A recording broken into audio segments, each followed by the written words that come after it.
Hello नमस्ते फ्याफ्लो सबैजनालाई welcome छ मेरो ब्लगमा।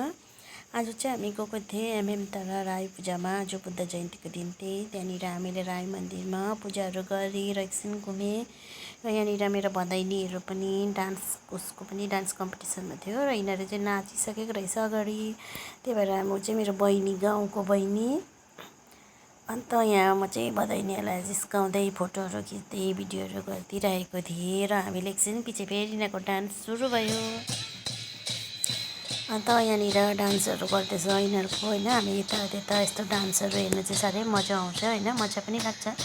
म पनि धेरै साल बाद गएको, किनकि 10 वर्ष जस्तो पनि भयो होला मैले यस्तो पूजा चाहिँ नहेरेको होइन।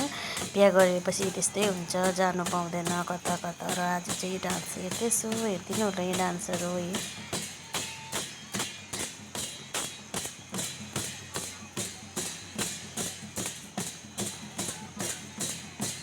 अन्त हामी डान्सहरू हेरेर एकछिन पर यस्तो गुम्बा थियो, हामी चाहिँ गुम्बामा प्रसादहरू खानु गएको थिएँ र यहाँनिर चाहिँ पूजा सकिएकै छैन रहेछ। अन्त हामी एकछिन बसेँ यहाँनिर।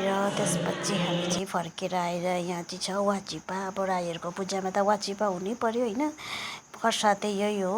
अन्त हामी चाहिँ वाचिपाहरू खाएर यहाँनिर फेरि खानाहरू खाएँ। खानाहरू खाने टाइम भइसकेको थियो र त्यसपछि हामी चाहिँ खानासाना खाएर घर फर्केको। अब चाहिँ तपाईँहरूलाई मेरो भिडियो चाहिँ मन पर्यो भने लाइक सेयर कमेन्ट, अन्त तपाईँहरूलाई मन लाग्यो भने सब्सक्राइब पनि गरिदिनुहोस्। Thank you so much.